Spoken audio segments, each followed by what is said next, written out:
Republic for which it stands, one nation, under God, indivisible, with liberty and justice for all.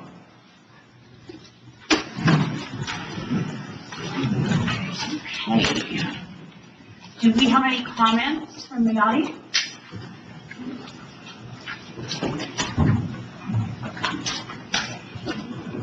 I guess this was the first financial training. Hi, Kelly. How are you? And appreciate board meeting and Korea for giving some input. I don't know a couple of board members, and Nick and I have only met him on a couple of occasions, but for some institutional knowledge, I was on this board from 1989 to 1993.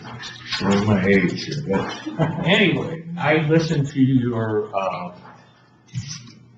presentation on reuse and recycled water a couple of weeks ago. Very interesting. Staff seemed fairly well prepared in terms of the basics of this boilerplate type of stuff.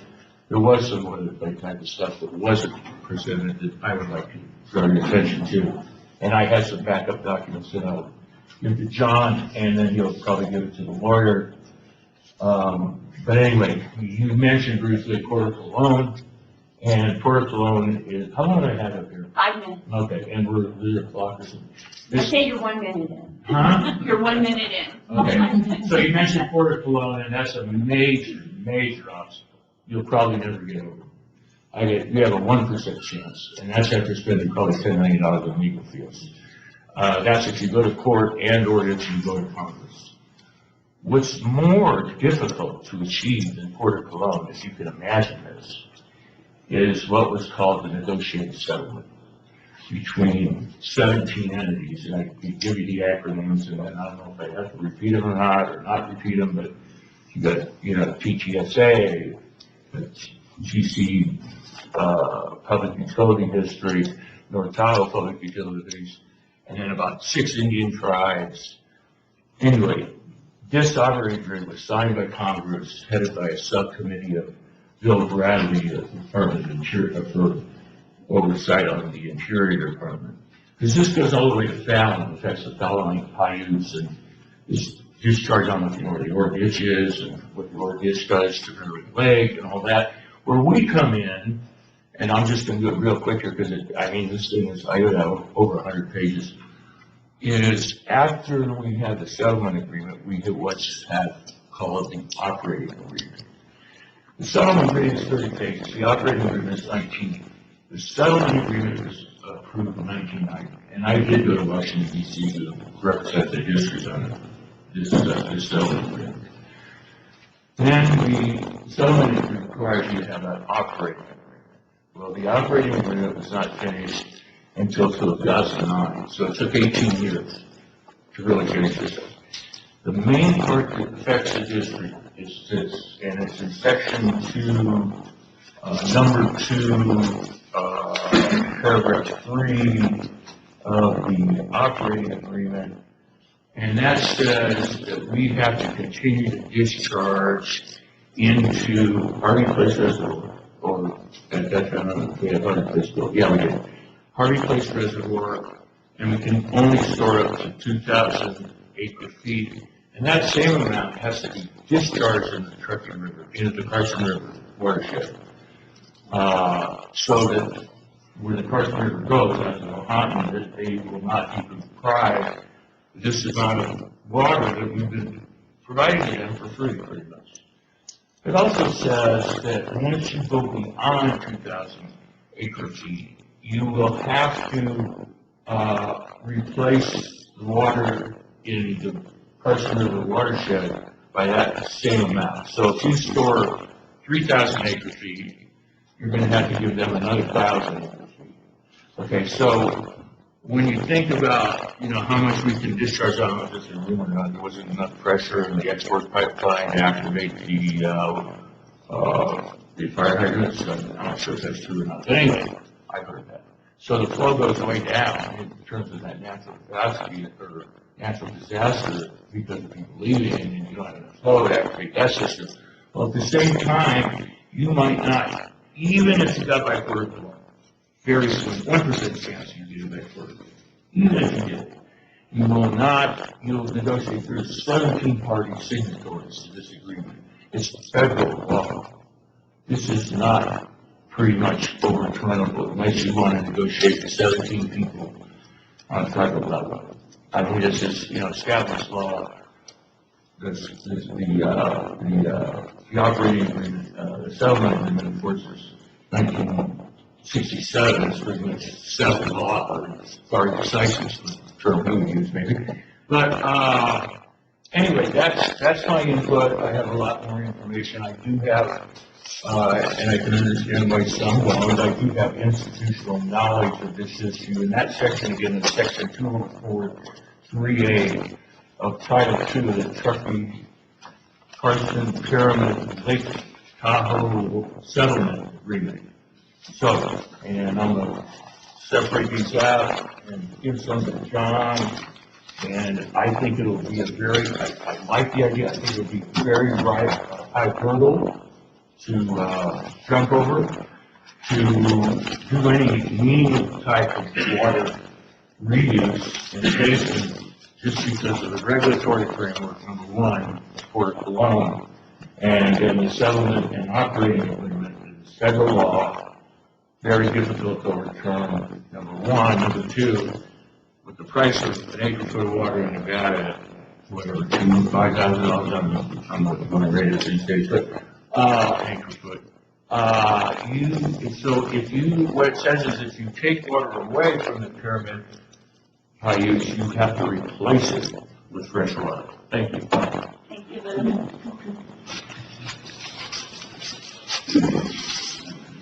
Okay, do we have any corrections to the agenda or the consent calendar?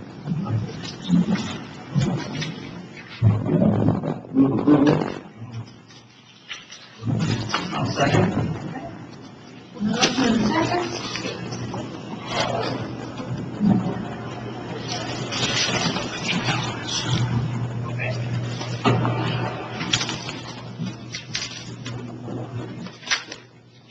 The motion passes unanimously.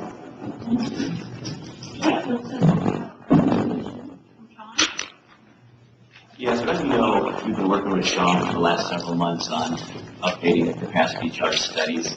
We've had some great working sessions with staff, Sean, and the Workforce Housing Committee, which is Nick and Shane. One of the goals from the start was to develop an equitable fee structure that had a sliding scale component so that we can adjust the fee up or down based on the size of the living unit. And I think we've addressed that in the draft data that Sean's been presented. Good afternoon. Great to be with you all again and talk to you about the capacity, water and sewer capacity charges.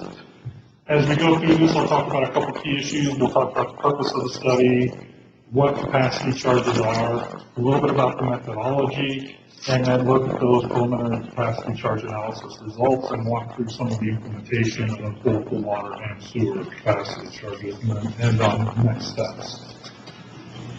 So this is a definition of what a capacity charge is from the American Water Works Association and the 1 million. It talks about a one-time charge paid by new customers for system capacity. It is also assessed to existing customers requiring increased system capacity, used to finance the development of capacity-related systems.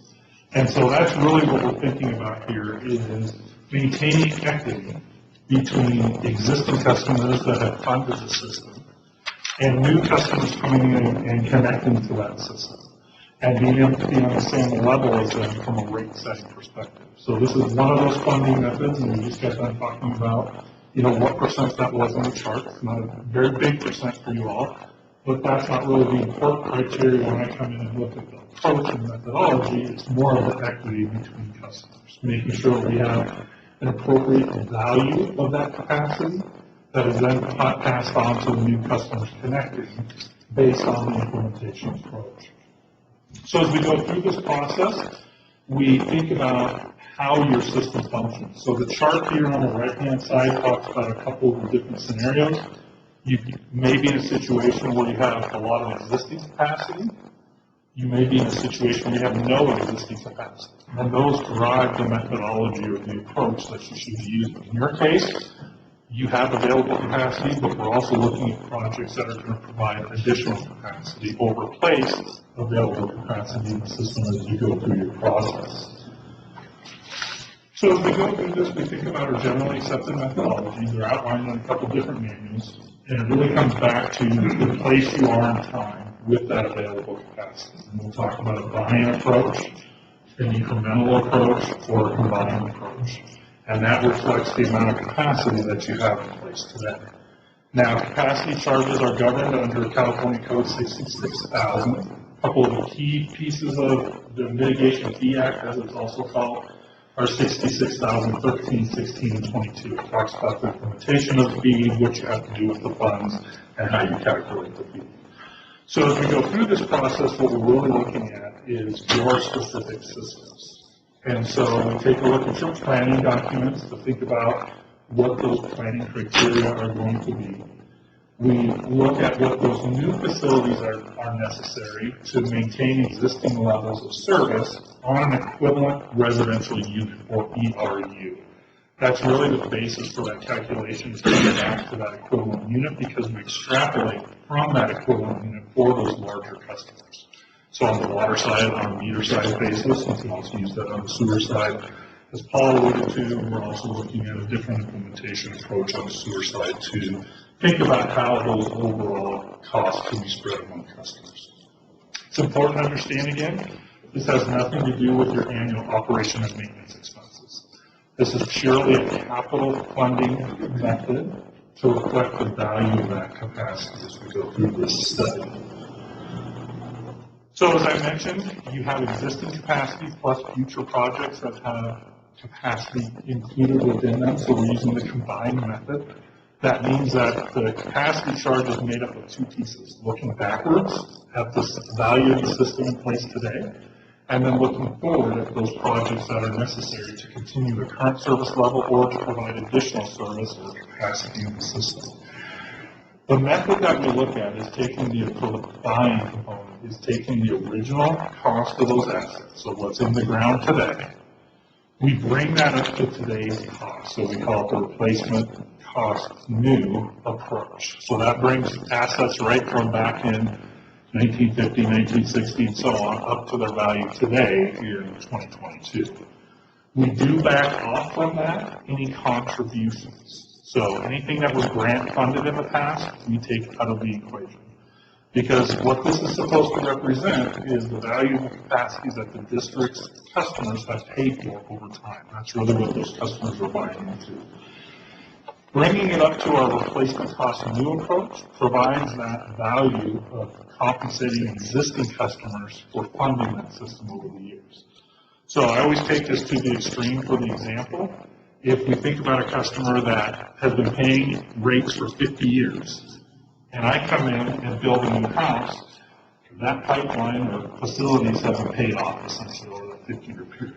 I shouldn't get that ability to come into the system without contributing to that value, because the past customers have been funding that over time as we go through this. We also back out annual debt service principal so that customers aren't paying for it twice. So right now, your rates include that annual debt service to fund those projects. We don't want to count it in the capacity charge and then pay for it there and then have them pay for it over here through the annual rates as well. The planning documents were the 2020 Urban Water Management Plan, and then the sewer documents were really based on a couple of different items that were provided. A lot of it was provided in this notes, the lab department capacity. That was based on some of your financial documents and some of the other legal documents that you have. The capital plan for that future component was based on what you just got done talking about. So there were some minor changes since we kind of closed the book on this calculation and what you just saw today, but in general, the numbers are very similar, same projects, et cetera, as we go through this process. So we'll start off with our water capacity charge. So the most recent study was completed in 2006. And then that adjusted annually over time, increasing based on, generally I use the Engineering News Record and Construction Cost Index, but you can use a different indices for that.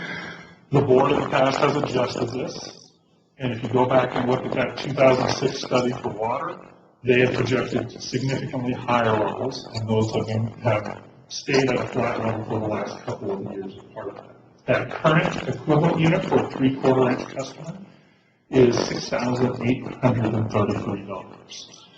The implementation approach for water is based on meter size, as I mentioned, so you can see going down the list, as the larger the meter is, the larger that capacity charge is to reflect the value of the capacity that they're buying, or those capacities they can place on, demands they can place on the system. Those ratios are based on the AWWA meter equivalencies, so that gives us the basis for how much water can actually go through that meter at any one point in time. And so that gives us our ability to implement that based on that approach. I will note the $6,800 does not include the administrative fee as part of that.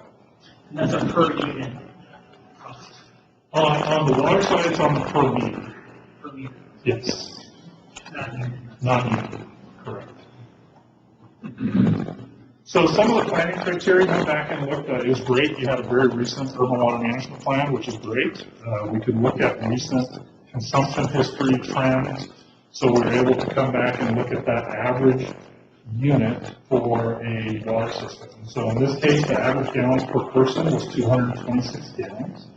2.19 persons per household, so we come up with a total of average gallons per single-family dwelling unit of 494.94 gallons per day. We then compare that back to the existing capacity of source of supply on your system. So you'll note here that we're basing this on the capacity of the wells on the bottom part of the chart.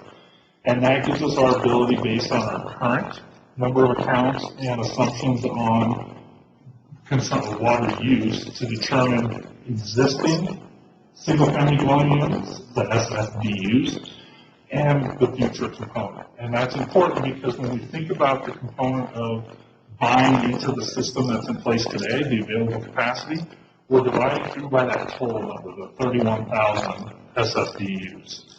And when we think about the future, then we have to make a decision on the methodology of how we're dividing through on that component. So this gives us our baseline, our denominator in the equation.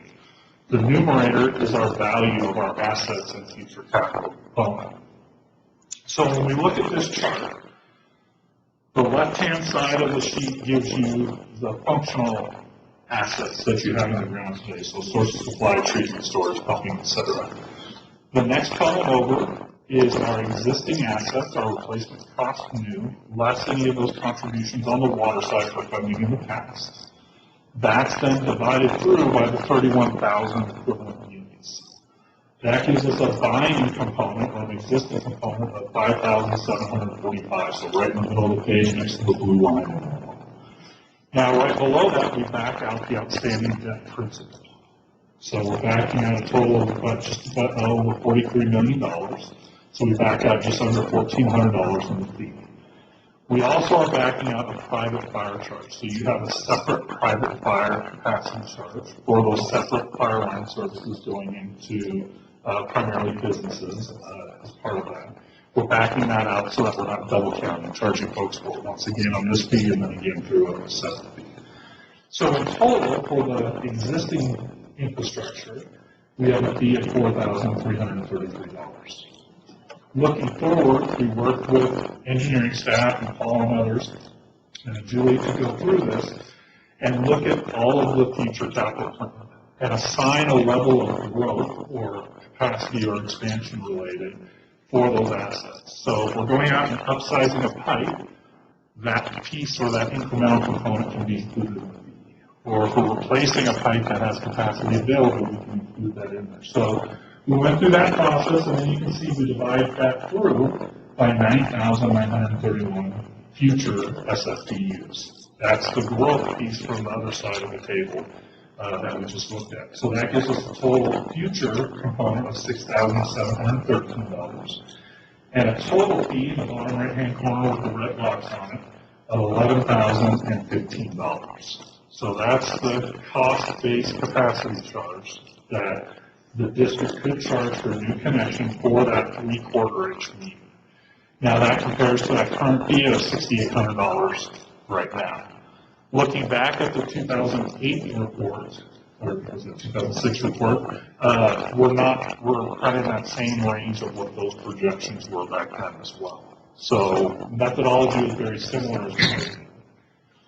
So how this is implemented on the water side, we're maintaining the meter approach. To me, that's the most equitable method, because when you all go out and have to design your system, that's what they're looking at, is what are the capacities that all these different meters we have out here can place on the system, and that's what's driving the sizing of the system and the overall value of that cost that we include here in the capacity charge. So you'll see here the present capacity charge for each of the meter sizes, as well as the AWWA equivalent meter ratios, and then we take that 11,000 and we multiply it by those meter equivalencies, and you can see the dollar difference on that right-hand side if the board chose to adopt the calculated capacity charge as part of this. The dashed line across the middle is where, just about after a 3-inch meter, is where we always recommend that anything larger than the 3-inch should be reviewed internally. And the reason for that is that we base the charge on a typical single-family dwelling unit, right? So that usage pattern, those peak capacities. When you get into these larger meter sizes, if you were to run a 6-inch meter 24/7, as much water as you could through that, that's not the same characteristics that we use to define the feed for a 3/4-inch meter on a single-family home. So some of the large facilities that you can get here, those are ones that we want to kick around with staff on the engineering side to make sure that this fee or that capacity ratio actually reflects what demands they're going to place on the system. One last thing you'll see down at the bottom, right-hand corner, a slight change in the 16-inch. So this was, we made sure that we tied exactly to the current AWWA meter equivalencies. Those have changed over the last 10, 15 years as the meter quality and approach has increased, and so we just updated those to the most recent meter equivalencies. So backing out, this is the fire capacity charge. We backed out the value from the prior slide, and then we again put this into place based on an equivalency ratio, but it's not a meter equivalency ratio. This is actually based on the capacity of a pipeline, which is different than the capacity of a meter size. So that meter size is more constrained than the same size pipe. So you'll see a fairly significant change here if you look on the far right-hand side. For a 1-inch meter, there's not much of a difference. It goes up a whole $1. But then as those larger pipeline sizes, you'll see that there's a significant impact on some of those larger fire lines based on the capacity of an 8-inch pipe and the flow that can go through that pipe. As we went through this, we took a look at a couple of the different components. We directly assigned to the fire component 100% of the hydrants. There's a portion of the mains, pumping, and reservoir, and then some of the general plant components that we included in this. We then take that and compare that, or take that number and multiply it by the relationship of public fire hydrants on the system to private fire line services. And that gives us the relationship of what portion of these fire-related costs are really allocable or reflect the reasonable cost for the private fire lines. So we're really tightening this down to what capacity benefit is there for these private fire lines. And that ended up being about 0.8% of the total fire-related costs were pulled out and calculated in this fire capacity charge. So moving on to sewer, the current charge for one unit, getting back to your question, is $2,745. Now, understand that a single-family home, they're charged a minimum of 3 sewer units. So their actual capacity charge is $8,235 today. This was updated in 2008. Again, same conversation as water. This was projected to increase over year over year, and that's stopped recently in the recent past as part of that, and it does not include the $150 permit fee component to that. So very same approach, right? We need to come back and figure out the value of our system. That's our numerator, and then we need to divide through by those equivalent units. So this is part of the change from the prior methodology. We're looking at sewer units. Now we're looking at, again, what that equivalent unit is going to be on a single-family basis, right? Trying to tie it back to what that average customer is. So in this case, we took a look at some of the financial documents where you actually outline it. This was the lab report that was mentioned in the front end of the presentation.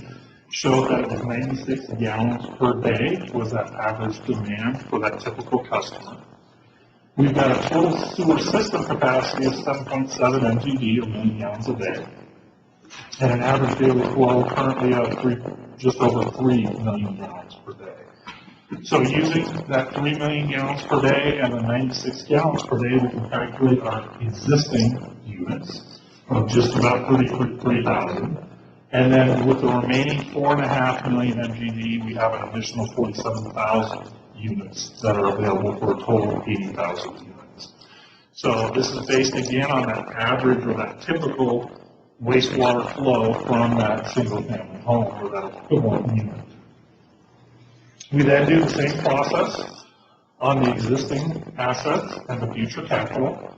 So we come down this page, you have slightly different functional categories, our treatment, our disposal, our collection, and pumping component. We bring that up to today's dollars, less any grants. We divide that through by the 80,000, so both existing and future components, to come up with our total fee of $8,768. We then back out our existing debt principal of just about $54 million, and that equates to $672 per equivalent sewer unit, for a total of just over $8,000 for that bond. Same process with the future capital, thinking about what is providing additional capacity in the system. You can see that's about $37 million. We divide that through by those future equivalent units, because those are the customers that are benefiting from that value. And we get another $795. So a total fee of $8,891 for that fee, as compared to the current fee at 3 units, the minimum for a single-family home, of $8,235. So just over $650 increase as part of this, which is what I just showed on this slide. So that's the change in that. Again, that 8,200 currently, just remember that reflects minimum of 3 billion units as you look at that comparison.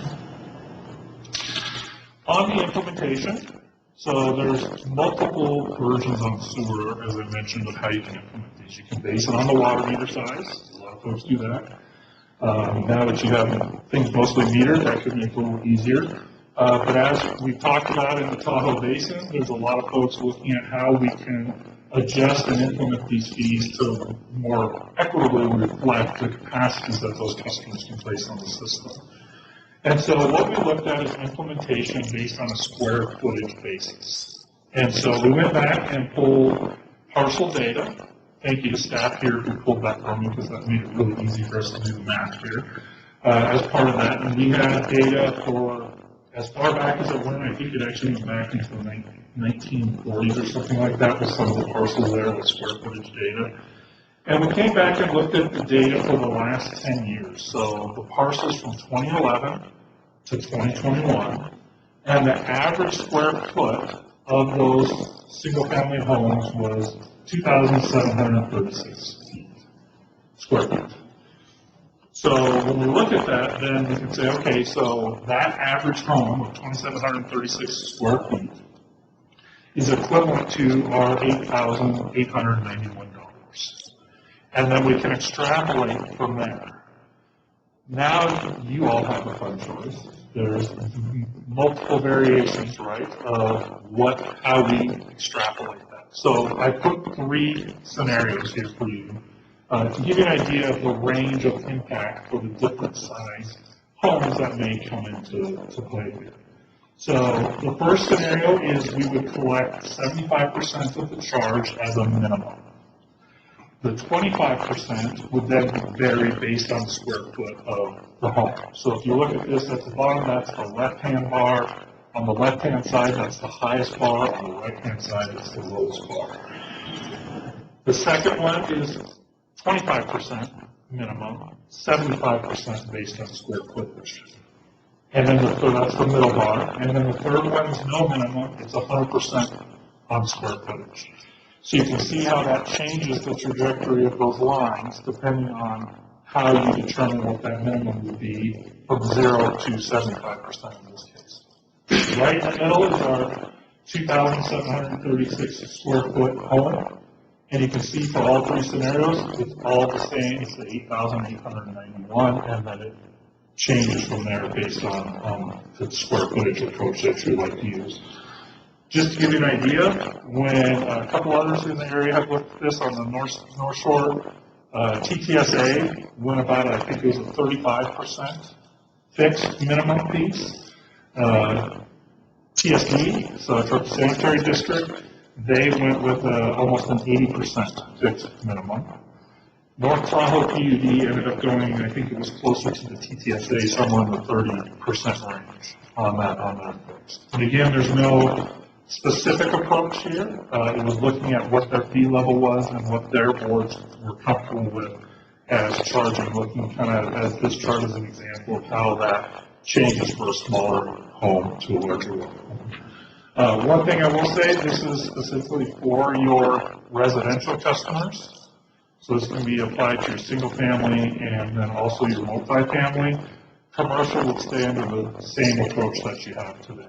So that wouldn't change as part of this.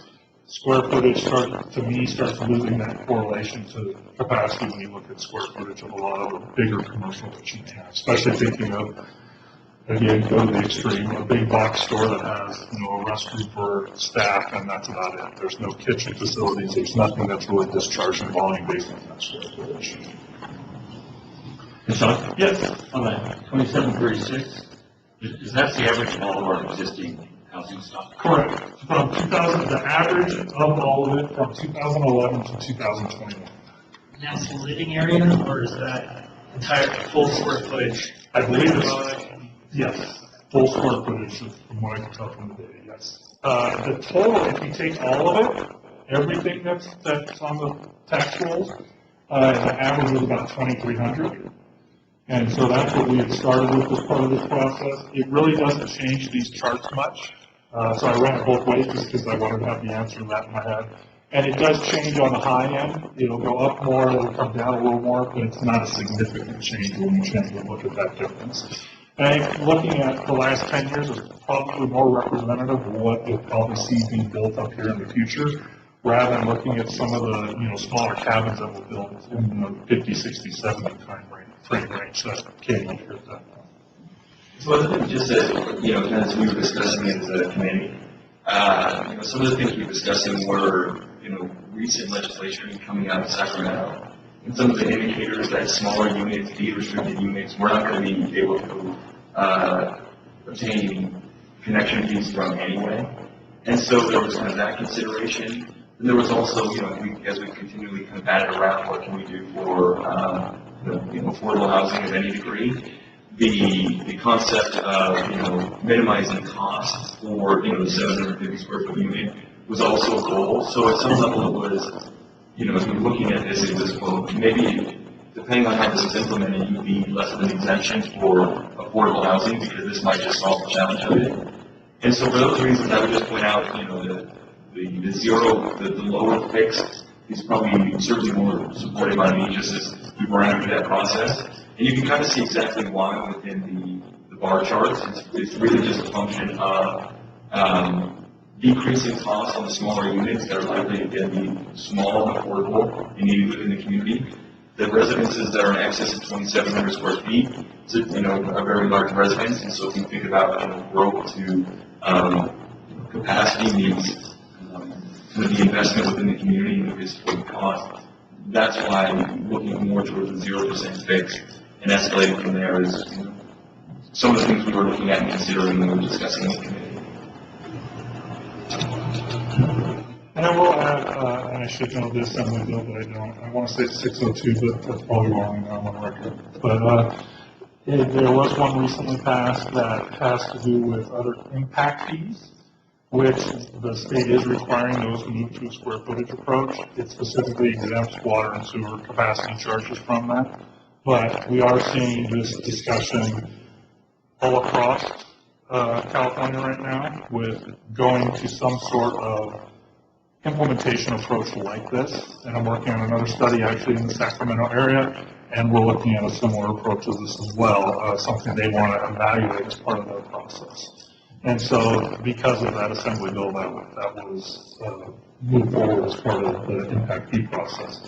So I think there is a push. The Mountain Housing Council, my experience with them at the other agencies that have implemented this, they like this approach, or maybe I don't want to put words in their mouth, but they have appreciated the approach that we tried to take with this for the affordable housing discussion.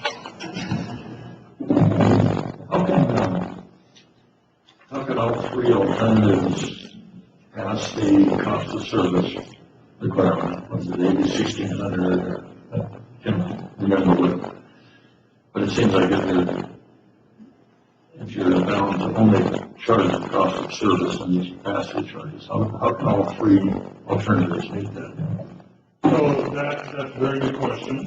As we've been talking through these adjustments, what we're really trying to tie that back to from a capacity charge perspective and the Mitigation Fee Act, AB 66,000, is you're talking about what that reasonable relationship is to the capacities that they're going to drive on the system. And so what we're correlating here to is that a smaller home is going to have a lower capacity or impact on the wastewater system than a larger home. And remember, we're talking about average consumption. So thinking about, how people use their system, the bigger home should have more bathrooms, probably more bedrooms. As part of that, that's not going to hold true exactly 100% of the time. But we're looking at what is that potential capacity they have to place in the system. So that, in my mind, is how we're coming back to that relationship and that reasonableness to the capacity that they're paying towards they buy into the system. Yeah, I'm just thinking on an individual house basis. Somebody's putting in a $1,500 house, and then one alternative is almost $8,000, and the other one is about $5,000. Both of them alleged to be the cost of service for that house. And I don't see how I understand that the relationship low to high on all three lines. That makes sense, but it seems like to meet the legal requirements, one would be more right than the other. And I think on that topic or that discussion point, I think what it comes back to is we know that there's a minimum impact that these customers place on the system. And using this approach, we're not charging that lower customer more, we're not charging that higher customer more because we're making up revenue, right? This isn't a cash flow. So that, again, is part of AD 66,000, is really focused on that value of capacity. So we're coming back and saying that at a minimum, each customer should be paying this. Because, if we wanted to, or if the board, I should say, wanted to, you could charge everybody the $8,891. We know that reflects that equivalent unit. What we're saying is there's an adjustment to that capacity that 750 square foot house has on the system compared to the 5,000 square foot house. So maybe, I guess what I heard you saying is that that loose definition that there needs to be a reasonable relationship, as long as you choose one of these and apply it fairly across the system, then that can be considered reasonable. Yes, I would say that's a fair statement.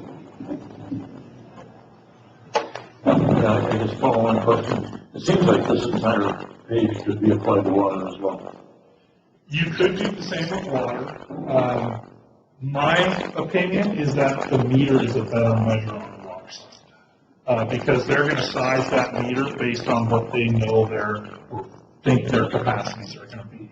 So I really like, even with when they were talking originally, when I wasn't sure at first if that new assembly bill would require for those square footage for water, for the capacity charges, then to me, I would still argue that a meter is the best measure of what capacity is needed. Somebody's not going to put in a 4-inch meter if they only need a 1-inch meter, ignoring the charge that they may receive for that. they're going to go with whatever they need from a capacity standpoint, as well as your requirements here at the district as part of that. So I personally like the meter on water. Sewer, I think we have more ability to adjust just because we can't meter it, or it's just not feasible to meter it as part of that. And so I think this gives us a method to reflect those capacities that those different sizes may place.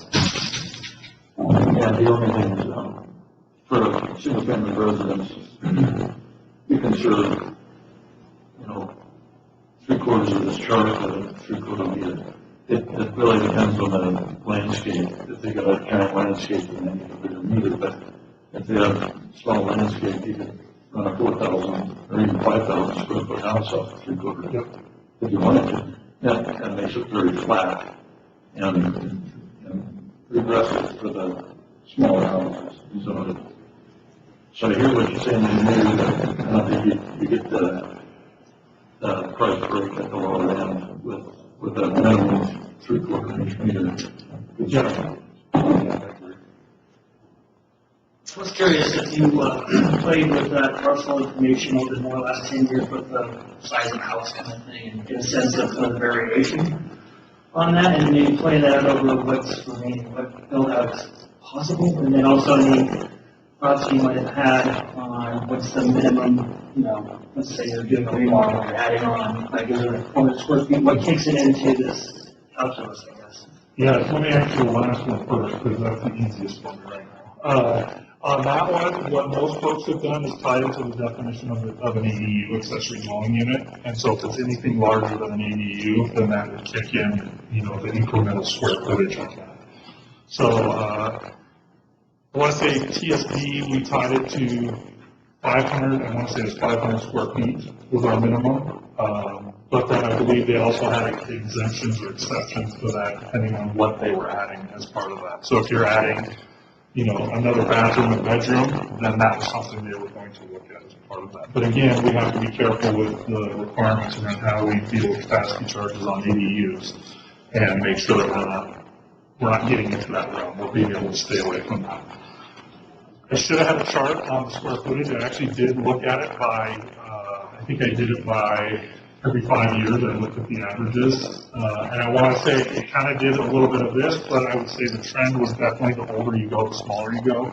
There was always some exceptions to that, obviously, depending on the timing of when things were built up here as part of that. That's why I looked at that to see would that skew it much if we used any of those different averages as part of that. Going forward. And I did not, or we did not either look at what we think would be coming into the future as part of it.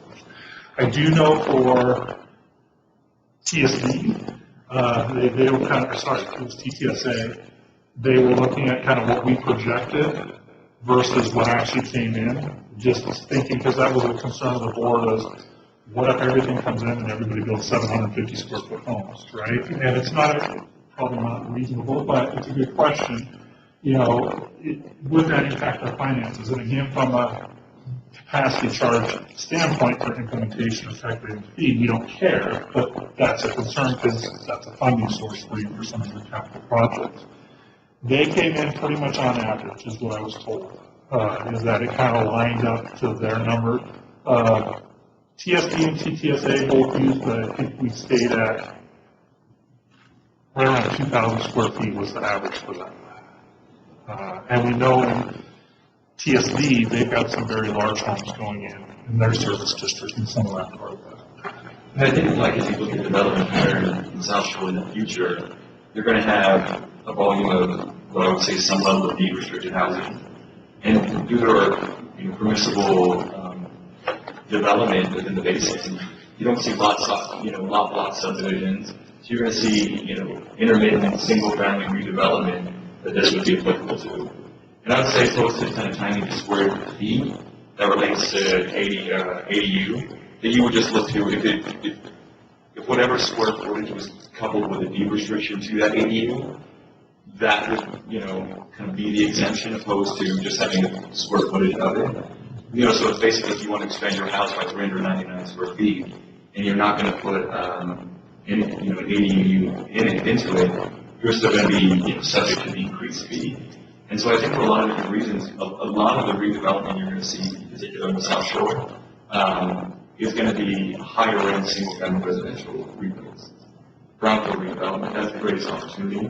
And also, as development patterns, you've seen this through COVID, as development patterns continue to shift, you have a huge volume of capital in an area, a place they want to live, and now they can work remotely. Like, these patterns are just starting to figure themselves out. And so, as this continues in the future, you've seen in the Altoona neighborhood, in every neighborhood we walk around, it's really looking to capture that marketplace with the understanding that people aren't going to be pushed to do 750 square feet.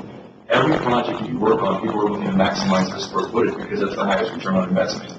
And that's why Tahoe has the ability, afford for quasi-mobile people housing in so many years because everybody's looking to maximize that square footage investment.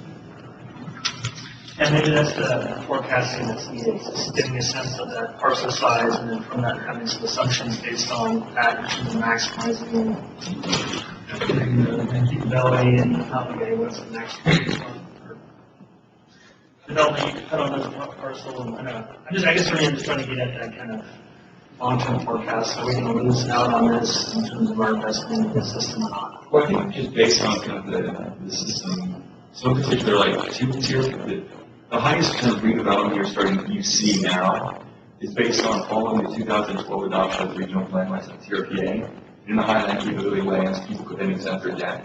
So what they sort of doing is the highest redevelopment you see around in expansion is people taking advantage of their formal deck coverage, expanding their footprint, and then expanding further with their exempt deck. So like as you look to future development, that's what you're going to start to see. That means the volume of space going to your upper height limits. I mean, I'd be cautious of looking to kind of calculate that by parcel to parcel because they really vary. But I think you could just start to base some relatively simple assumptions. And I think it's just, based on kind of the average square footage that you've seen over the last 10 years, and maybe some increase you could expect just, you know what I mean, but something to keep it simple, because I think if you got too much into it, I think it's going to become problematic.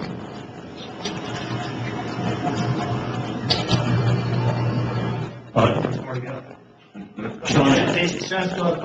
just got 2 slides. Let's start with slides. We're good. I just wanted to see that there's something back on board to kind of take another look into the fixed variable component based on square footage on the water side. Is that something you can do, will do? What's that look like? Yeah, we could. Look at that, we have the square footage, so it'd be the same analysis we just did for the sewer side. Just be based on the water, the maximum fee that we can calculate as part of that. I think we just want to think about is that correlation there. And that's part of it for me. One of the ideas I had, like, during kind of our initial discussion is if we do it, look at this evaluation with water, that there be some inclusion of kind of outdoor, turf essentially. Because to your point, to correlation, I think you could easily demonstrate the correlation for square foot turf and what you're irrigating that with, right? I think that would be a relatively straightforward calculation. And if we talk about, what's burning the system, and like, that data is, easily available. So, utilizing kind of the levers to start to pull people to a more sustainable zero-scaping landscaping choice, and if not, fully, paying for the burden that they place upon the system due to extensive irrigation, turf and other vegetation that requires a lot of irrigation. And make those changes in those homes with that. Someone builds a house, they say we have this really austere zero-scape, and then they get hooked up to STPUD, and then they put in the general after that. I mean, I think it always exists. It exists with every regulatory compliance rule. I mean, we deal with a lot of projects and people work on rules after the fact, right? Like, you see it all the time. I think to your point, what else is worth saying well with that is, because we're monitoring how much people are watering, so if all of a sudden your water goes up by 2/3, for, over the summertime, I think, you kind of told on yourself a little bit.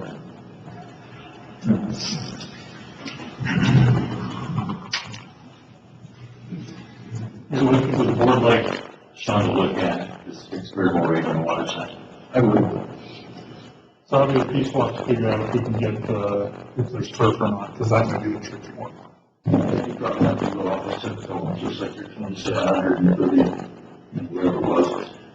Just a, a typical house, and then do a spread left and right from that. Yeah, we'll dig around on that, John. Let's see, and then come back to the board. Yeah, yay or nay, or we'll figure that out. Great, thank you. So, Yeah, it would be interesting to see, because it would be, we're already in charge for any excess water use, right? So there's a certain amount of, impact you're paying as a customer from that. Exactly, and that 11,000 is a pretty good hit for low-income housing. and that's, again, that's kind of leads right into the slide, actually, so it's perfect. Not to cut anybody off, if you have more comments or questions, obviously, but, as we think about this, we're calculating that maximum allowable fee, right? This is the highest that you as a board can go.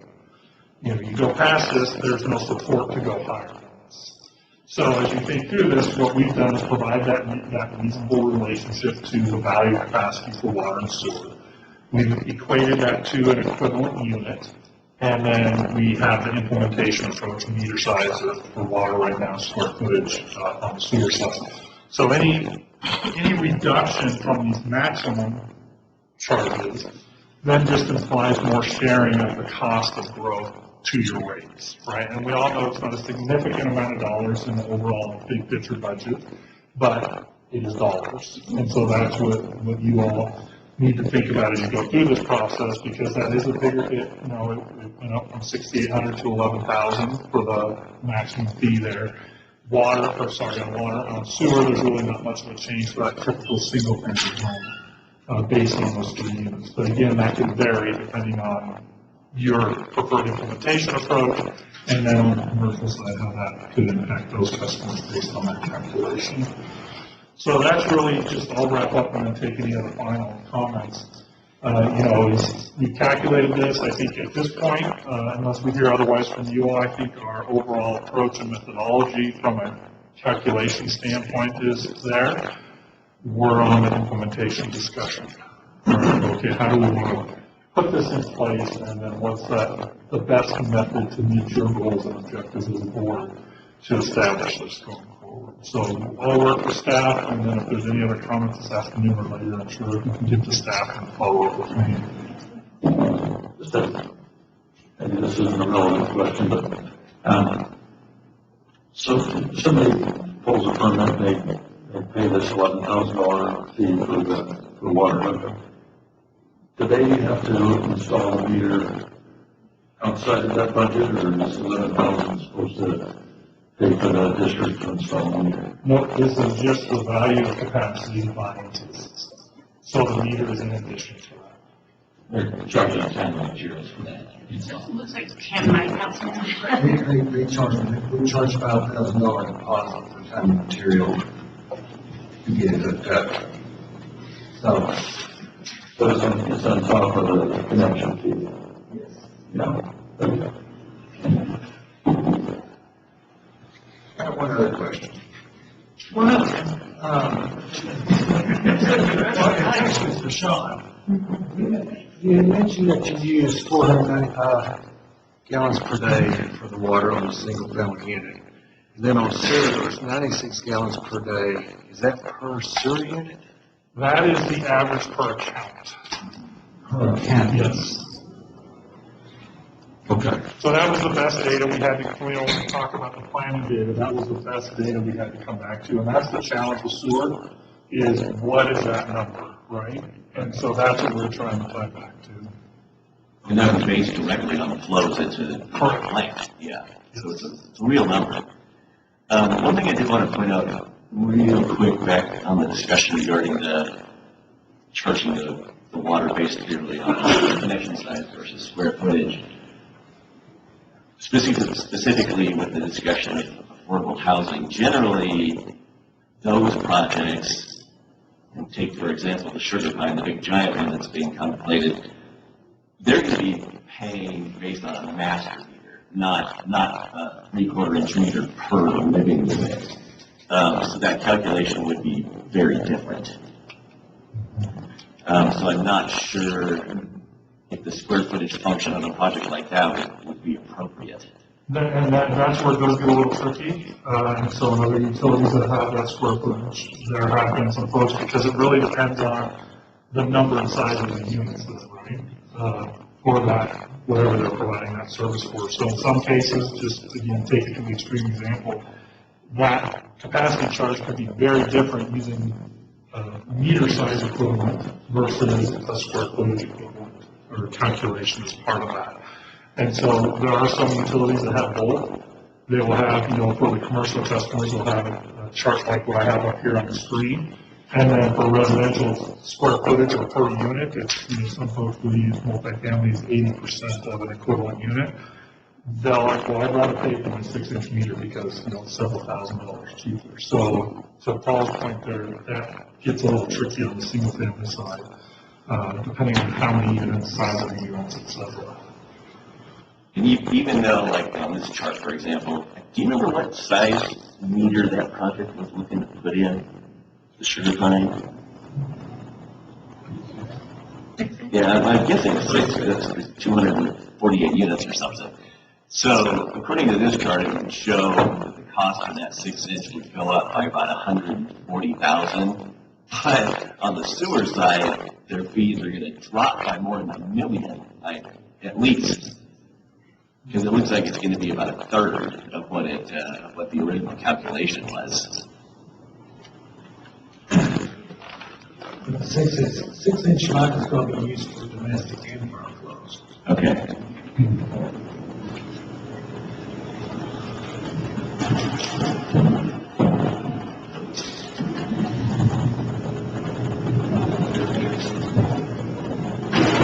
So we'll work with staff. Let us know if there's anything else, and we'll keep chugging on this and bring kind of a final approach back to them. Thank you, Sean. I was curious if I can ask Tim to come up and talk through some of what these types of changes might need in terms of implementation, or some of the potential challenges you might foresee, or how much time you might take to kind of work through some of these changes. Sure. Not really close. That's a very easy answer. I don't know. Actually, when we take the way we do it right now is we charge a sewer unit for a capacity charge.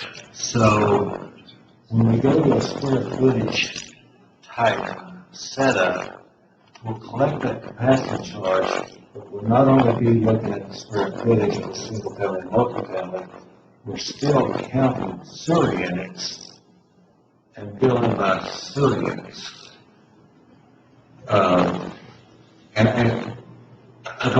We don't really have that process worked out exactly internally yet because it's very early stages. But, it is something to maybe talk about at our next community meeting. Taking on that, and what you might need to. Yeah, I have done a little bit of research on that. Got a few ideas, but, we just do it. Sounds like there's an equivalency here, right, where we're trading out the sewer unit with the square footage. It's got to be some kind of crosswalk table we can develop around that. Yeah, it looks like we're going to be charging so much per square foot, in a multi-family, single-family dwelling unit. And then if they're increasing, if they add another bathroom within the footprint of that home, there's nothing to charge for that. It's just anything that's going to be charged outside of that ratio. For the capacity. Yeah, because you guys will still basically do a fixture count like you always do to determine what's the bill. We do a fixture count on commercial, but we do a sewer count on residential and multifamily. True, but you'll still just do that same exact process. Okay. Yeah, for the billing purposes, yeah. Okay. And I guess that's why I was asking you about that 96 gallons per day per account. If that's per account, that's per customer, right? Correct. So that would be per equivalent connection. And I just didn't understand the transparency, so that's 495 gallons per day for a single family, where's the other 400 gallons? So on the water side, the big driver is the peaking, right, is that overall use. And that's really what drives the capacity on the system. So that's a big part of that difference too. Irrigation. Which is the irrigation, yes. So we should try to include the irrigation as well, right? That's a lot of irrigation. Well, we have, it's built into the average, so it's in there. But I mean, like, and that's a harping back on that, but that is a single driver of seasonal increase to, like, impact on the system. And so any way we can get creative to capture that in our review charging mechanisms, I am highly supportive of. This is, again, this is just one-time commission, you're looking for an additional surcharge for, church that may not even exist yet, right? So I guess that's what I'm trying to You're right, get. so like, if you come in for an approval, and other jurisdictions do this, we'll have, limitations on landscaping impacts and stuff like that. So if you come in for an approval, you show your plan set like anything else, right, like interview accounting pictures and do their standard, staff standard review, you just have something requiring the plan set that, square footage of church, 500 square feet, whatever it would be, and then there would be a sign back to it. I would argue you should be able to correlate the impact between that square footage and the system, the impact to the system, relatively easily, and we have a ton of data on it already. You see what I'm saying? So, and then could be changed out later on, conceivably. But then you also have the, we see what their water usage is, regularly, and notify people when they're, going above. So they're going to get notifications. When people get notifications, we're also notified as well. I just think it would be an easy way around that scheme, kind of like, unless you're like, I'm planning on 2,500 square foot wall. Otherwise, I'm just going to just let you take this course and not just zero sales it. That's what I've been looking at, really. You don't say that to anything, like, what's the point of having any law or regulation because people report it? I mean. No, I'm not saying. Right, like, I'm just saying, I do know that it's like. Well, I think what you're, I think I think you're going to get a few different things, just to be honest, things we've all probably interacted with in the community that I've seen of late, is a lot of people that aren't living locally like to zero scape anyway, because it's far less maintenance for them. And so, will there be instances where people show the zero scape and then put in 2,000 square foot lawns? Conceivably. I think it's actually going to be a relatively small group of people that would do that. And again, we would know that they've done that based on the consumption of water. I guess in my narrow mind, narrow ways, I guess. I'm thinking, instead of the capacity charges to the handouts, to me, your money is, I think we discussed this before, is to get the project in here, get something built, that way you're collecting rates on that for the next 50 years. Whereas if you put these capacity fees in a price that nobody says, well, I can do that for 11,000, 15,000, whatever the case may be, then you're not collecting anything. I guess that's just my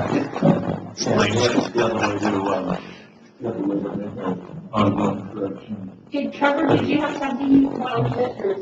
John, if you could clarify, Trevor Engineering, clarify the 96 gallons per day per unit was per sewer unit or dwelling unit. I've always seen that number for our planning purposes as per sewer unit, which would align with what Tim was describing for volume generation. So we better go back and double check that then, because the way that I had read it is it was per account. So we just want to double check When I that. was, TTD had a large project going, we're trying to model your state line, the Blueprint project, and we were trying to figure out generation from that. We were assigning 96 gallons per sewer unit, and that was consistent with some of our prior master plan documents. And I think that would make your numbers for sewer generation line up on the water side, because this was what Tim's describing. 300, yeah. Okay.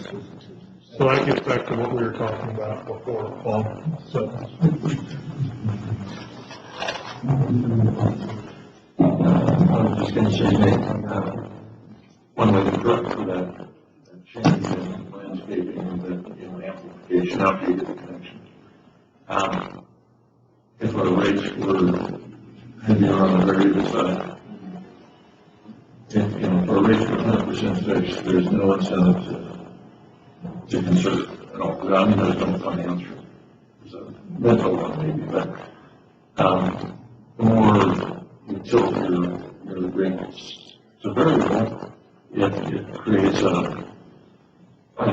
financial risk for the agency, but it sends more of a signal, and there's more of a, I don't think somebody, goes out and trips their entire, square footage. That's what I was more looking at, the initial interaction, is you've already kind of set the regulatory and financial signals at the onset of the process. And I agree, look to create the mechanisms to, further incentivize sustainability, kind of through the process. But really at that immediate interaction, have a review of those kind of landscaping elements, in particular turf, due to the cost of the overall system and usage of water and power and all the other things that go into it. And then create the framework that kind of follows through with that for like the duration of the residence, right? And so that you started with sustainability, minimizing turf, and it's continued on through the entire process. And I think that's because really that's such an impact to our system as we look at like the number of units we're going to build, like in comparison to the impact irrigating turf has on our system. Irrigating turf is so much more dramatic, and so to have no signal to that cost to our ratepayers, I just don't think it fairly captures the cost of the new residents or new construction if that's not included. I guess for me, I appreciate where you're going with it, but I'm just calling it out as an individual. I think it's kind of just not baked into it. It's already going to be based on the parcel area. It's got to be kind of part of the calculus, coming up with that rate, as opposed to you calling it out directly. So I think I'm trying to get at here is where you're not like singling it out. It's already part of the system. Right, I guess what I would say is I would do it in a much simpler approach, and like say you break it up in 100 square foot intervals, 0 to 100, 0 to 200, so on and so forth. And then on your plan set, you've got 300 square feet of turf. There's your fee. Because we assume that everybody, then you're at some point, you're also incentivizing people to have turf by assuming that they're going to have X number of percentage, right? And so I would rather do it kind of in a tiered way where, most fees you pay in any kind of regulatory system now operate like the same way, where you would come in and it would be really simple on your plan is, there would be provided a checkbox item when you submit, this is how many square feet of turf is, and then immediately counts in. So I agree with your point, but instead of assuming somebody's going to do something, have a framework in which they could not do something because of the financial benefit. Some input? I think the question on square footage really, not of irrigation, but a single family dwelling, they mentioned that there may be total square footage or just total square footage of living space. It was total square footage of the structure. So, including the garage. Yes, I believe so, yes. Yeah, and I got that down too, double check.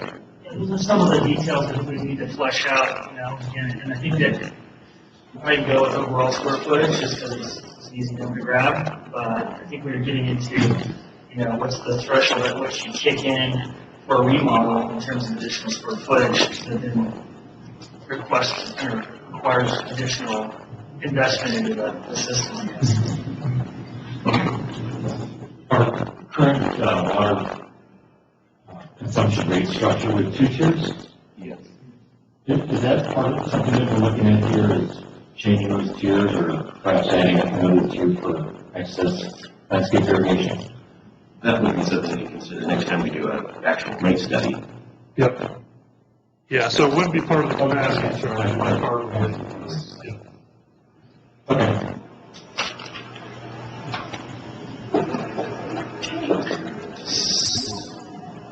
Sounds good. Thank you. Well, I guess that's one question, and so we're going to get back together as a. I think that's probably the best thing to do. Yeah, we'll work on some of the stuff that we've talked about, and we'll pull the committee together before coming back to the board. Probably a good idea. I do think this is like a really interesting, track to start to solve, like, we talked about the affordable housing question that's persisted for a long time. and how to kind of make up with that revenue and do it in an equitable, legally defensible way. So just timing wise, we'd like to get this implemented before this year's construction season really kicks in. So we'll of course have to bring an ordinance to you to adopt a new structure, and then that ordinance will be effective 30 days following that. So yeah, hopefully maybe by the end of April-ish, we can have the ordinance brought to the board. So that's kind of what I brought Tim up. I want to know what it's going to take to implement, right? We got 30 days after we approve it to get it in place. Yes. And so giving it as much lead time as possible, and decide on how this is going to play out and put it in for his team. Yep.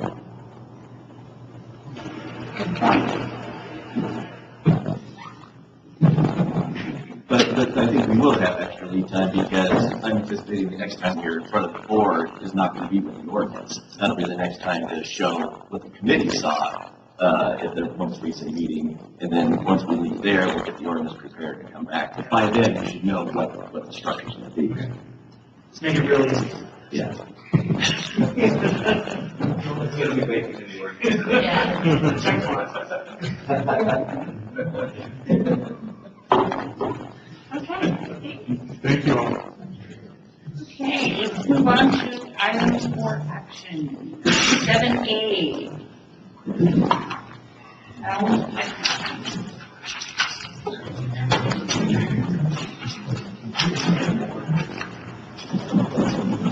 Good afternoon, board. I'm Adrian with the engineering department. Here to talk about the Bowers Pipeline project and an agreement with the city. We bid out the Bowers Pipeline project. It's a little over a mile of pipeline, and we only received one bid. Recommending that we do award the contract for the one bidder that we had. The only thing we have to basically look at their bid versus comparable is the engineer's estimate. They were $50,000 over the engineer's estimate. The project's about $2.6 million, so it's a comparable number. The other thing on this bid was we had an alternate bid item for a 2-inch mill and overlay. It's a requirement from the city when we're trenching in the street that we basically take out 2 inches of pavement and repave for half of the roadway. Instead of awarding an alternate bid item for that, we're recommending that we enter an agreement with the city that we basically pay the same amount of money to them, that they will then put into their road repairs budget and really use that money for the worst roads in the city of Tahoe. And then we would just be doing a trench of where we excavated and pavement. The road bed is considered construction. You guys have any questions? I have a handout here. One's dated the 16th. One's dated the 18th. It's in the work packet here, which I'm sure you worked on. So I think a memorandum dated on the 16th. Yeah, so when we turned in the board item, we hadn't gone through bid review or the bid protest period. So the updated February 16th memorandum has findings from the bid summary. In that memorandum, we do have 2 minor deficiencies identified in the bid that really it's a subcontractor's address and a name that they're doing under a DBA that we're able to verify.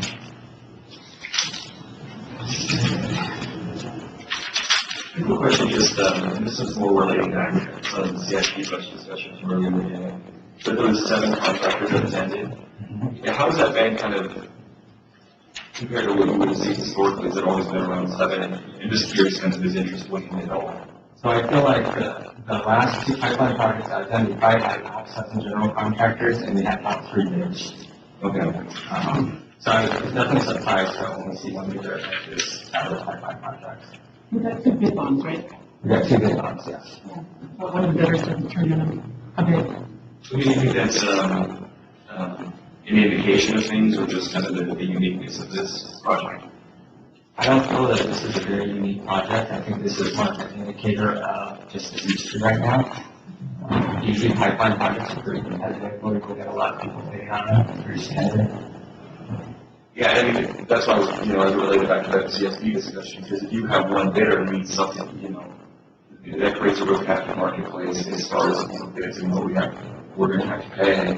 Is it just this being an indicator of, some of the things we have to consider from earlier today? I have questions for clarification here, so the bid came in for this 2-inch mill overlay at $173,000, and then we're choosing to go with the city at the tune of $216,000. So that is based on, it's actually based on the $173,000. It's part of the agreement, we have a 25% buffer to go above that number. The reason for that is the quantity in the bid is based on the design where we're expecting to trench and pavement. But, when we get into construction, we might have to move the water line, say from, something that we planned in the shoulder into the street. So at the end of the job, I'll be walking the project with the city inspector to figure out how much pavement we would have had to replace if we didn't enter into an agreement with them. And that's going to end up being the number that we're paying for it then. So it's this is the worst case for 216. Yeah. Thanks, I just wanted to know.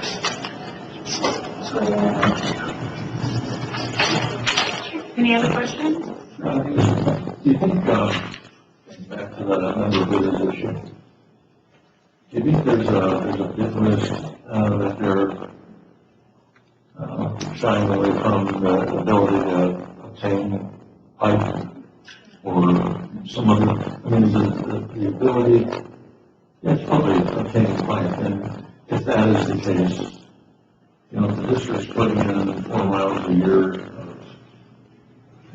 6-inch pipe or 8-inch pipe, does it make sense for the district to do a loan pre-purchase of, iron pipe and stockpile it and provide that to contractors? So I think part of the risk with this certain project was maybe some of the liquidated damages. We've got a few streets where we're working on the same streets as Southwest Gas Company where they're replacing pipe.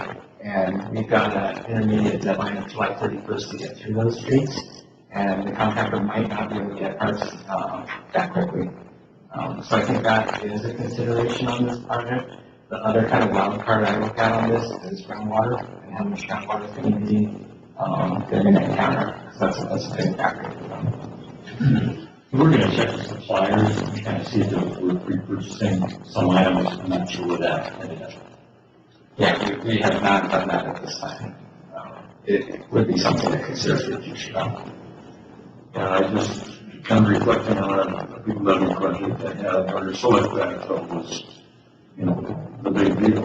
It's very hard to find appropriate clay material to put on levy.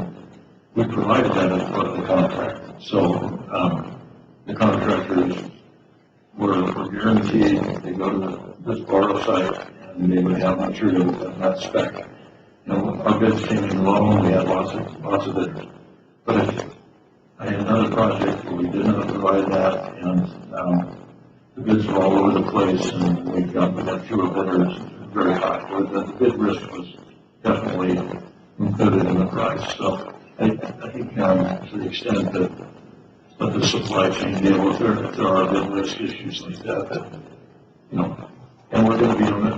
If we're going to be on the program, we're doing 4 miles a year. Seems like it makes sense to build our own stockpile. Yeah, I agree with that. The bigger our projects get, the more pressure we're putting on our local suppliers to come up with the materials in short order. Why not plan ahead?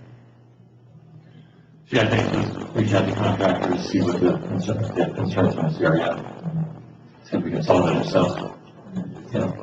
Another thing that's really going to help in the future is bidding off these projects. Well in advance of when we're going to bid them or build them. If we had bid this out last year and given the contractors 18 months notice, plenty of time to get material, that would definitely help out on the bid side. I believe. So do you have another step? recommendations? Yeah. So I've got basically 3 action items I'm requesting. One is to waive minor deviations identified for the capital bidder of this era. Award the project to the lowest responsible and only bidder of this era construction in the amount of $2,476,460. And 3, enter into a roads repairs agreement with the city of South Lake Tahoe in the amount of $216,562.56. I'll second it. Okay, we have a motion and a second.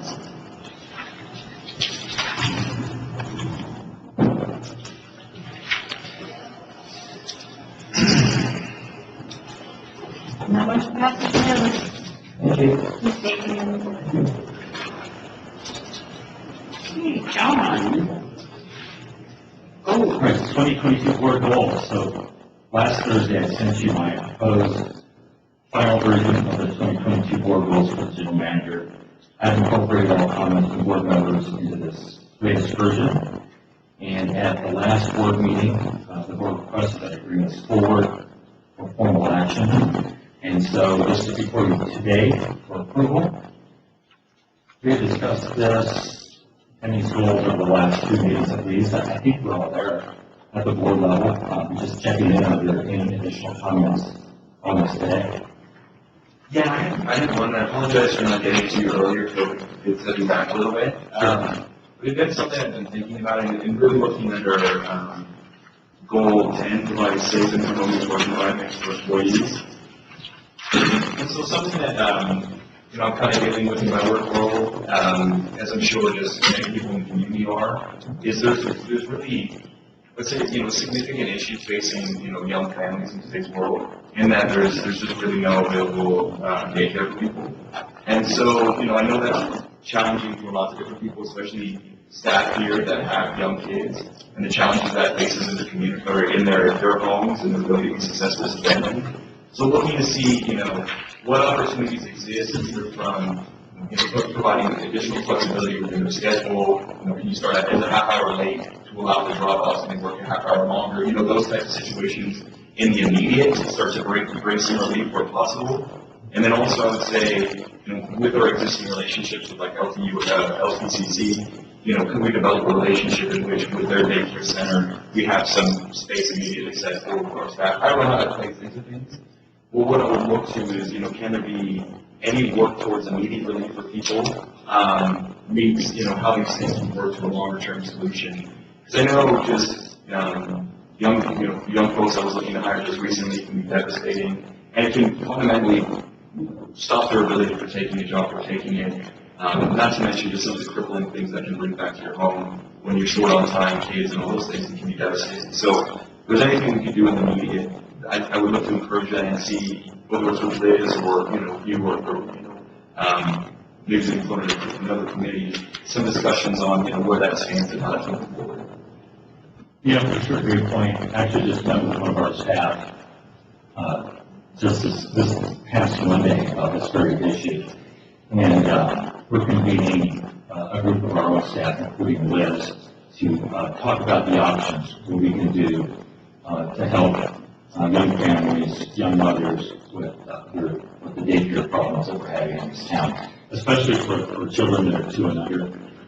There's just almost no resources at any price in town for 2 and under, and very limited resources beyond that. So, I have talked to the city environment and the school district about they're having similar problems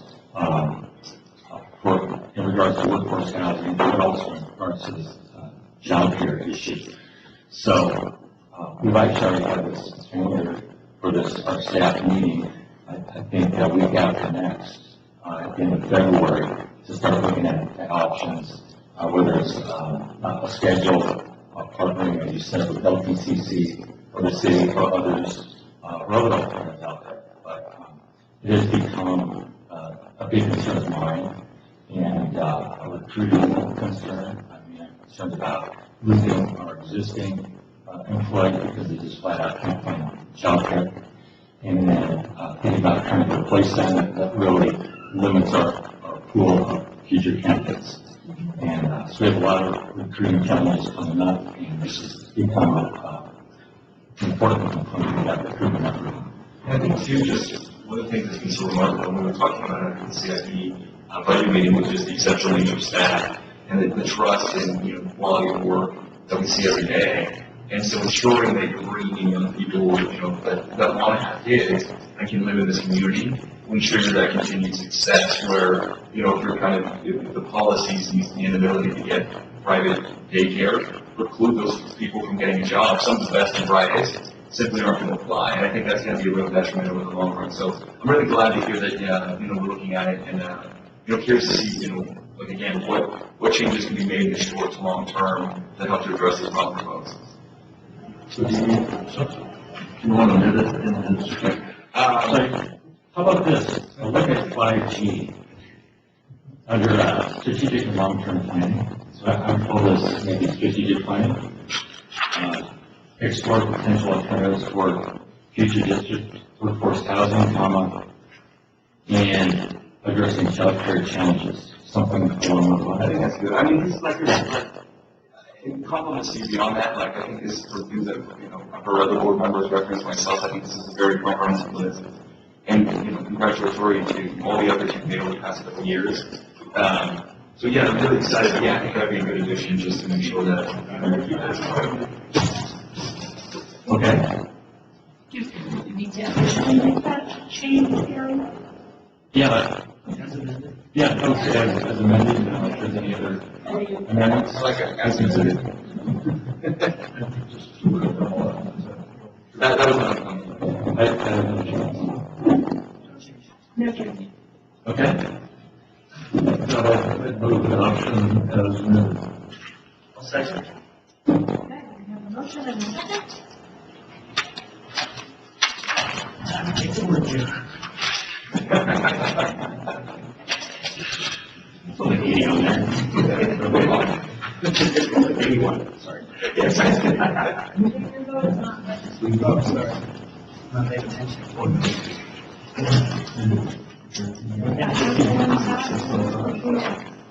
Okay, that brings us to payment of claims. I move approval of payment of claims in the amount of $1,220,860.42. We have a motion and a second.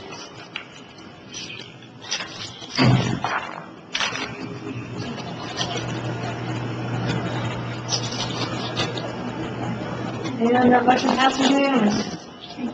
So that brings us to standing and ad hoc committee and liaison reports. And I'm going to start this off. Chris is having some change to his job. He got a promotion, so he's going to have some training. And so he may not be able to participate in the next 6 to 8 weeks on the finance committee. So I'm looking at you three, wondering if he needs to step down, if anybody is feeling like they would like to step up on that. I'm about hoping at one. Look at the I was in number 6 though, too. I think the main thing is for the meeting that is currently scheduled for March 1st. We currently have, like we do every year, we have a finance committee scheduled to go over the budget documents prior to the board workshop. If you still want to do that this year, now that you've seen the capital improvement plan, then yeah, I think we need to do that. Otherwise, we could just wait and do it all at the board workshop too. And I do want to say, it may not have, depending upon which route we go, I just want to put a plug in your ear and see if anybody would, but if we do have that March 1st meeting, I would prefer someone else be there than just myself. I'll volunteer to do one meeting. That's what we're looking at. Right.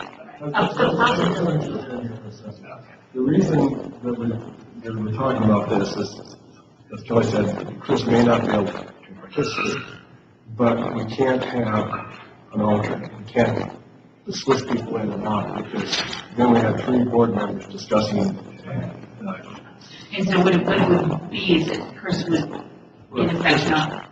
Chris would go on to finance, whoever finishes out. But then we can put Ken later in the year. Yeah. Actually, finance meeting. And really, this is it. Should be kind of Yeah, it's really the most important. This is a big one. Yeah, and this is the most, but this happens to be the time. So, anyway. What day was the meeting? Well, March 1st. March 1st is the finance committee meeting. And once again, I'll throw this out there. If you feel it's necessary to have one this year, you've already heard the capital presentation. And so basically what we're going to do at this point is build in the rate revenue needed to fund that type of a capital plan. And that's what you're going to see in the documents. And then we would have the workshop. Yeah, and we basically go through a binder worth of data. And then at the board workshop, that data is turned into a presentation you see in that format. Yeah.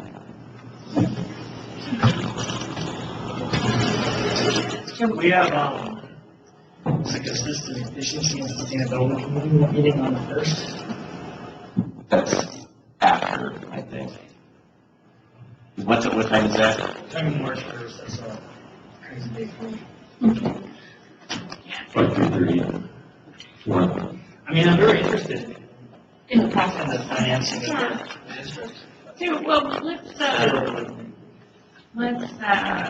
see how everything plays out, and then start making phone calls, you know. Make someone an offer they can't refuse.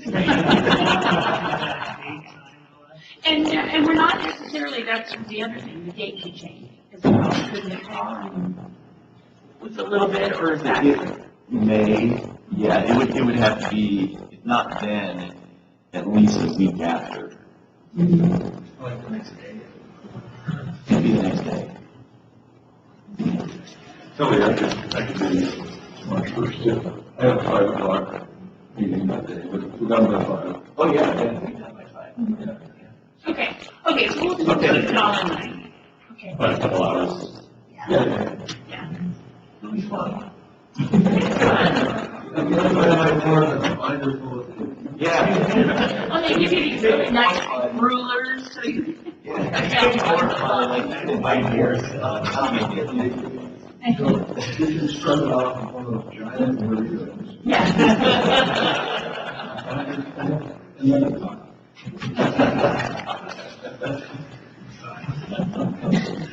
We get to have like 7-11 hot dogs for lunch. Any other committee or? The operations committee met on Monday, and we learned a lot about what's going on with the system. I don't know, Julie, is there any highlights you want me to call out? The, failure of the Oh, pond wall. they pointed the. Yeah, so there's a berm that separates the 2 holding ponds out here, and we've had some issues with it recently. We had a leak on the hydrant line that kind of goes down the middle of the berm that caused a big hole in the berm back in December. Well, we fixed that, but what they're observing in their daily operations of the plant is that when the pond level goes up, water is getting into the failed concrete along the pond wall, making its way down through the soil and exiting back into the pond, carrying the soil of the berm with it. The pond liner is just in horrible shape, and we have it on the 10-year plan to repair in 5 years. But the immediate response is that they have now stopped doing time of use pumping, so we're not getting any of that cost savings from being able to pump in the middle of the night, because that requires us to fill the pond and drain the pond on a daily basis, and that's what's causing this problem. So they're keeping the pond level low and just pumping the water out as it flows through the treatment process. And so until we're able to address this issue even temporarily, our power costs for treating the water are going to go up because we're going to have to pump in real time. And the other item of high concern here is the clarifier that's starting to peel up. Yeah. What was recently done? Yeah, so the clarifier that's under construction, has a grout layer on the floor, that went in on the floor. It's screwed into place by the mechanism. Before we were able to put the clarifier back in service, it actually failed, and is stalling. And so, we have had, independent consultants out to help us assess the situation. And the contractor has agreed to go ahead and move forward with the repair, but they believe that it is not their cause. And so we will continue that discussion, but we need to get the clarifier back in service. And they've agreed to replace the grout layer and make that happen. So. And then, let's see, Trevor provided me, or both of us, with an update on kind of what's going on at DVR. They're basically, they are raising cattle out there, and the last time I was out there, it was just kind of after the Calder fire, and it looked like it was being pretty heavily nailed by cattle. And so he basically brought forward they basically have an NRCS approved management plan for cattle. They're actually generating, there's grant monies that are being provided to the guy that's leasing the land for grazing. So, I'm kind of digging out a little more with Trevor. And then Aaron Zook, who works with Jim Kelly, the GIS department, and Ryan, the asset management program, presented some really good information. They're starting to now get all their geographic information data assembled in one spot, so they can really highlight where hotspots are, those trouble areas exist. So, we're doing some good work there. I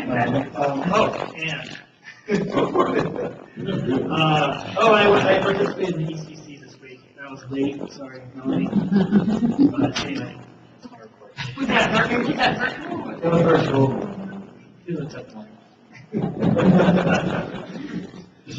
So I did the op training, I was at the Colorado Water Agency meeting on the 9th.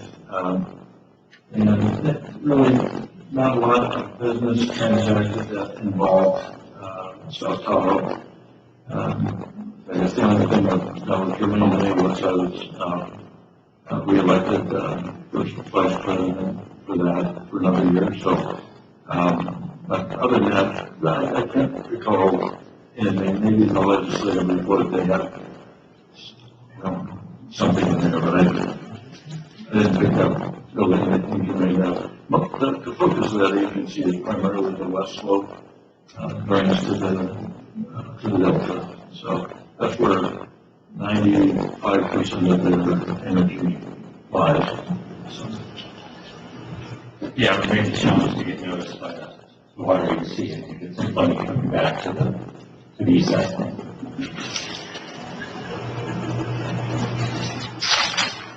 Okay, does anybody have a board member report? Everybody's good? Okay. Staff or attorney reports? Nobody? Looks like you're up, Tom. Okay, a few updates, starting with staffing. Really a lot going on already this year for staffing.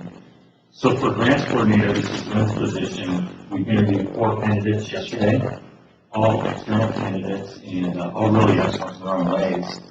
We made a selection, and we likely contacted the successful candidate today, and hopefully we're entering the pre-employment process with them. So with that person, it usually takes about 2 weeks, plus or minus.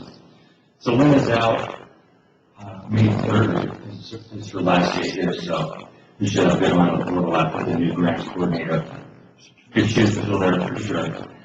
We still have the grants assistant position open.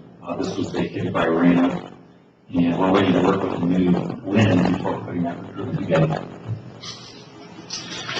And we have 2 other retirements coming in May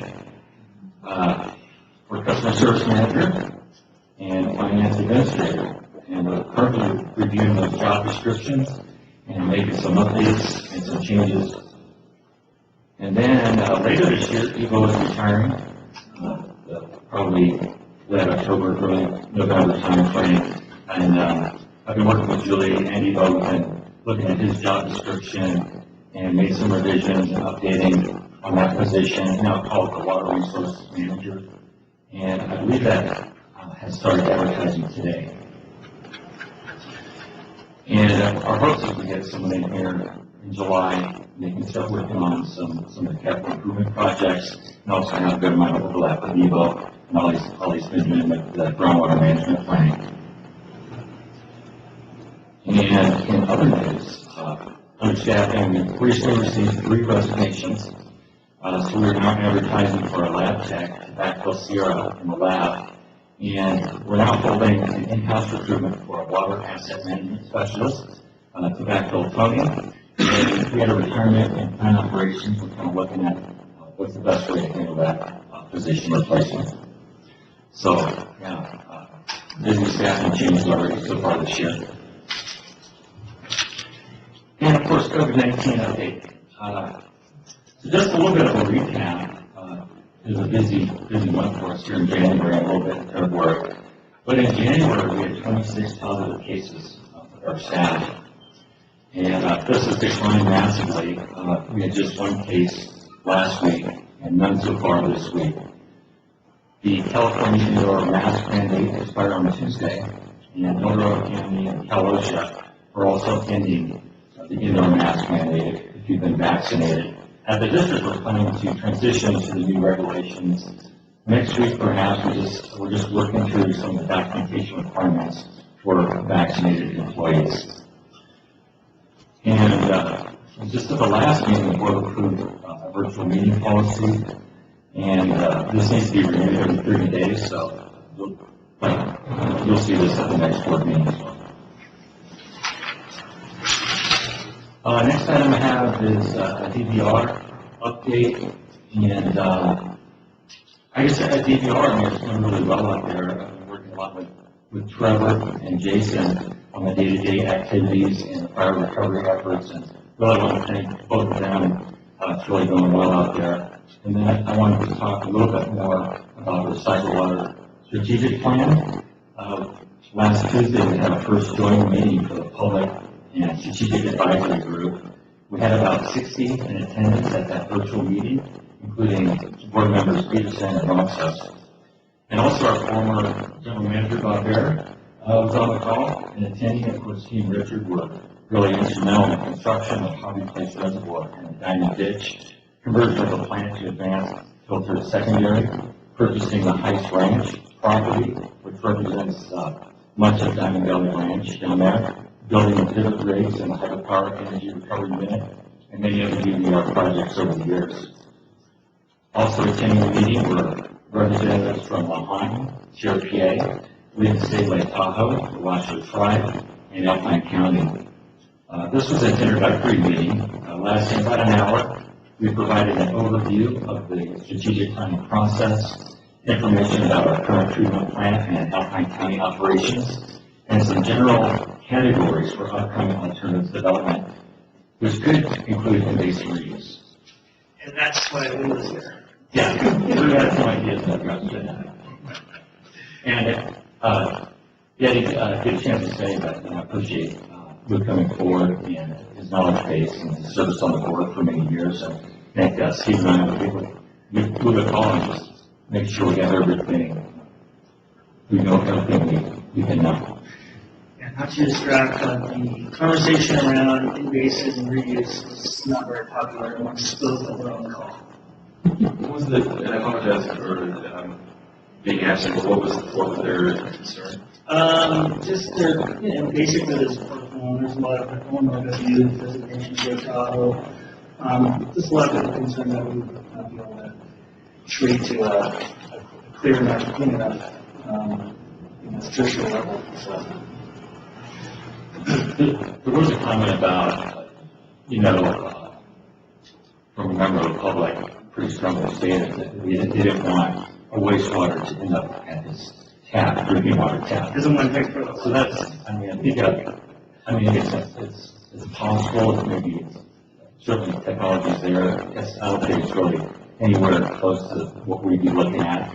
I mean, we have you know, really some of the best water in the world here. It's pretty cheap to get, and I don't see that changing from a potable drinking water perspective.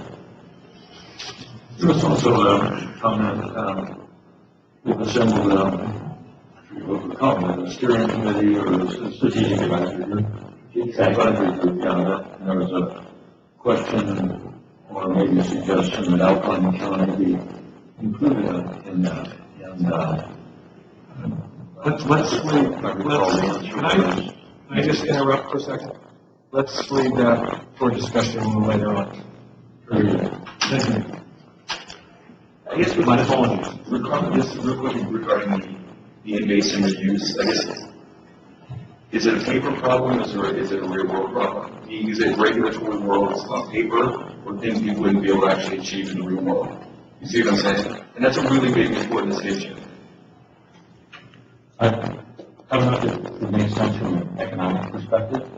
From an environmental, the technology is absolutely there. I don't know if it would make sense for us economically. From a regulatory perspective, I think would be many challenges. On the Port of Cologne side, and again, we need to flesh out all the many details. But we've had some thought in the past that Ohio could make a call based on the existing Port of Cologne Act. So the level of regulatory changes that would be required, I'm actually not certain. It's probably not going to be easy. This thing could be, political relations disaster. It would be very difficult.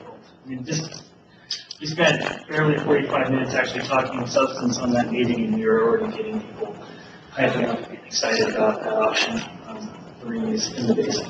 So it's always a conundrum. If you're doing a master plan and you want to look at the alternatives, you gotta lay out the alternatives. Even though you know in your mind, some of them aren't going to clear the first hurdle. But you gotta have them out there. And then, and then you go through and you start sorting through them. And some fall out relatively without a whole lot of analysis. But I think people get offended when some alternatives are even on the table in the first place. Yeah, But it makes a planning process less valid if you pre-screen and purposely leave things, So I think it's better to be inclusive of the full range of alternatives that people can think of and then screen them. well, as I understand from Steve, that this is not a master planning effort, it's a strategic planning effort, and that it doesn't necessarily have to go through CEQA or NEPA or any kind of,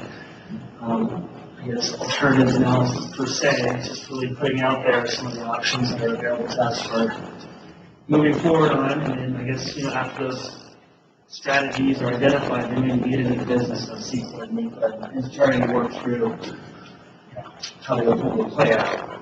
Yeah, it's really going to be a roadmap for us of, what path do we have based on all sorts of factors, like if the regulatory climate changes, if all of a sudden we have to go to tertiary treatment, what does that open any other options for us? Does that change how we would reuse the wastewater? I agree with you, Nick.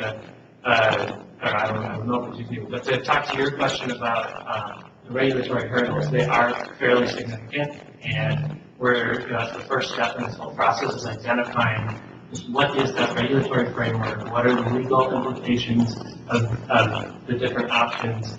And as Dave pointed out, some of them will probably just be like, you know what, this is too much of a lift for us to even consider. And so we'll have that documented that here's why we didn't go in this direction. Or if we need to go in this direction at some point in the future, here's all the things we are going to have to do. And so we'll know what that process would look like and what we're up against. So that's kind of the overall intent. We're just getting started on this process too. So it was, I think that message was missed from the public that we're at the very beginning of this process. And, they want us to say that we're not going to do X, Y, and Z. And it's like, we have no idea at this point. But we were trying to figure out what it would take to do X, Y, and Z, and, which ones make the most sense for the district. Look at a wide range of possible alternatives. I think we've already identified like 15 to 20 just with staff, and then narrow that to feasible alternatives. I think that's kind of the distinction between phase one and phase two of the strategic plan. We'll start looking at all 20, all possible, and then narrow that down to, is it 5 or 6? We're estimating about 6 of them. We'll go into a feasible option. Yeah, and do a more detailed analysis on those, and economic analysis, et cetera. So yes, we proceed on the strategic plan. We just want to make sure the board is as engaged as they want to be. I guess my thought right at the front end here, in this board discussion is maybe keep the operations committee engaged on a monthly basis, and they can provide input, and then they can, report back to the board, and I can report back to the board at the regular board meetings. And then if it starts to get more complex, the board can talk about doing something different, maybe doing a workshop, or maybe having an ad hoc committee. But yeah, for now, it gives the operations committee a good idea. And so, okay, sounds good. So we'll do that, and stay in touch. My last item, legislative affairs update, I'd like, no report today. I'm waiting for some additional information to come in, so I'll refer this to our next board meeting. And report. We see the notices of past and future meetings. We do have closed session. So let's go out of open session and close. Session with nothing to report. This meeting is adjourned.